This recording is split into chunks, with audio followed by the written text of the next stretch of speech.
everybody, welcome back to Tuesday Talks. We hope you guys had a great week and we're excited for you to see this show this week. My name is Megan Cosman and I'm a victim advocate here at North Star Advocacy Center. And my name is Julia Day and I am a victim advocate as well as the volunteer coordinator. So as always, we took a fun quiz, a fun personality quiz, and it was what Boy Meets World character are you? So that was one of my favorite TV shows of all time back from childhood. So I'm happy to report that I got Angela, that I don't remember the description about it, but I got Angela so, from the Boy Meets World episode. I as well got Angela and I thought that was funny because I do like her. Yeah, she was a cool character. So comment below, we will put a link to the quiz, and then give us a like if you liked Boy Meets World, if you like that show, because that show, that's where it's at. And so as you guys are watching this, you're probably noticing who is that third person that Megan and Julia have not referred to yet. This is Linda. She's actually the executive director at North Star Advocacy Center. So hello, Linda. Welcome to our show. So tell us how long that you've been here and why did you choose to come be a director at a domestic and sexual violence shelter?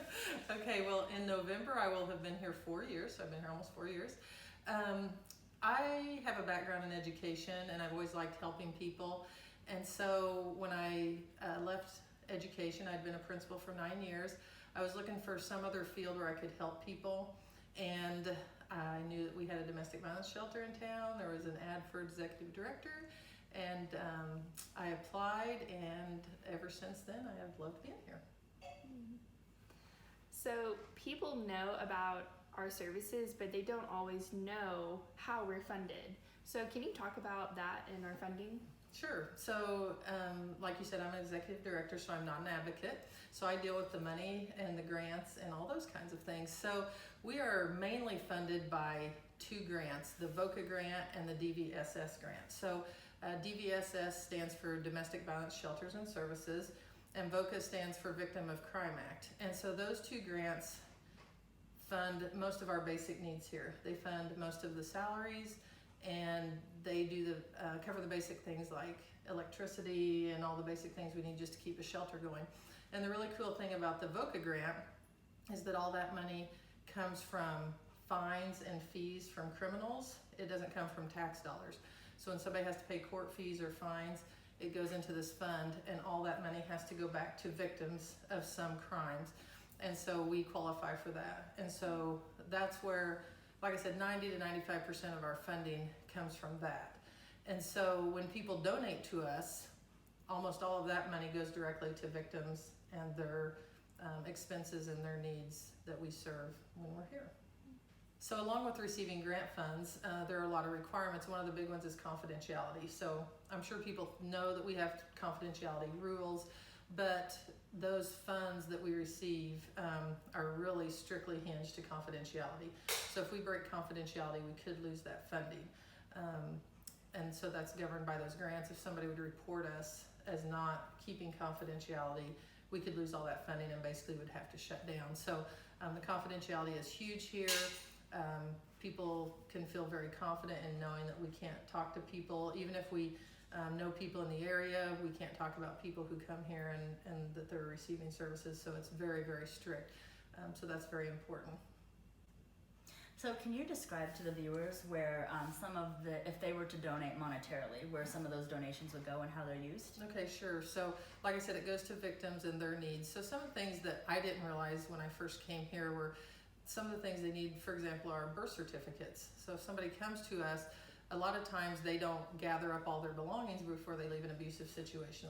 A lot of times they leave quickly.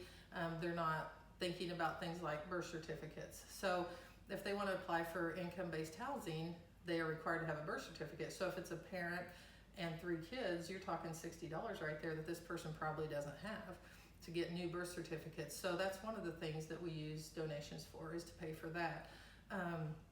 We also use it for things like to pay counseling, because again, all of our services are free to clients. I didn't mention that before, but we don't want cost to be a reason why they don't get assistance. So it pays for counseling. It can pay for, we sometimes help with first month's rent or deposit, which are things people would think about. Maybe they have a job but their car needs repaired, and so maybe we'll pay the car repair so that they can have the job. Maybe we get them an outfit for an interview. So just anything you could imagine as being a basic need, we try to fulfill in any way we can. And in fact, we also take non-cash donations, things like furniture, household appliances, towels, just anything you can think of.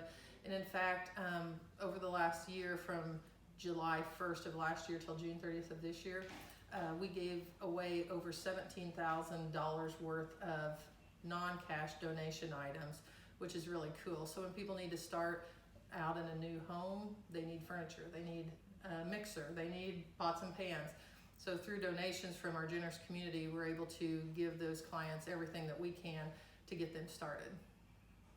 So Linda, as part of my job, in addition to victim advocacy, I also am volunteer coordinator. And so I genuinely do love working with the volunteers. And the volunteers help out with the grants and all of that. So can you explain how volunteers are connected with the grants? Yes, we count on volunteers as a match. And so what that means is for our VOCA grant, they give us this money to spend, and in return we have to match or show what are we doing to help pay for things here and help cover expenses in order to receive that money. And so one of the things that's allowable is volunteer hours.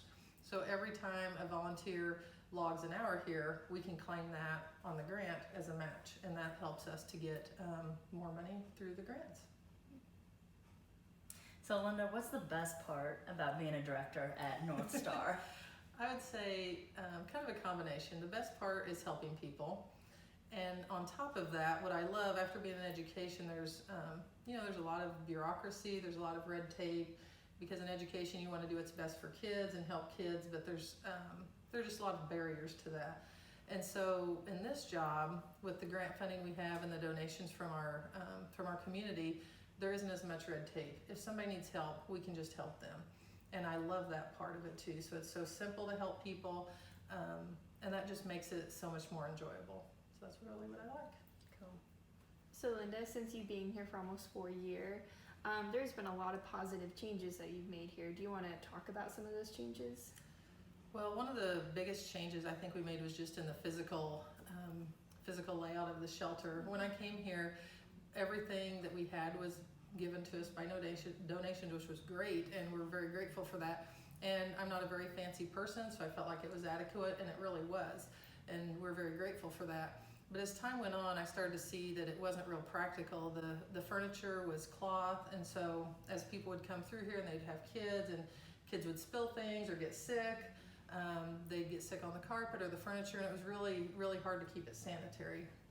And also the blinds were, broken, as most places after you've been here a few years, those types of things happen. So I was able to get some VOCA money with a special grant and put new floors in, get new furniture, and all that can be wiped down and sanitized. We have brand new appliances. It seemed like we were always having trouble with the washing machine. And I started thinking, when I'm at my house and my washing machine doesn't work, that's really stressful and frustrating. And so our clients who are in stressful situations deserve to have working appliances.